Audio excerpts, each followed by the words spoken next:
Ngayon magluluto tayo ng ilagay natin yung siyempre ito natin yung lagay natin yung mga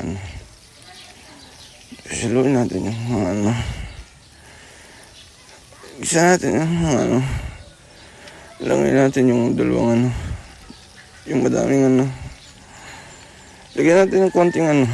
tapos haluin natin yung mga tapos natin yung ganyan yung mga tapos lagyan natin yung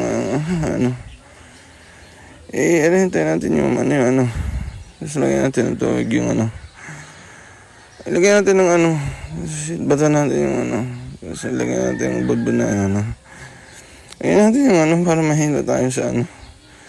work natin yung para so lagyan natin yung lagyan natin ng madaming at lang natin kung malasas mga ganun tintin kayo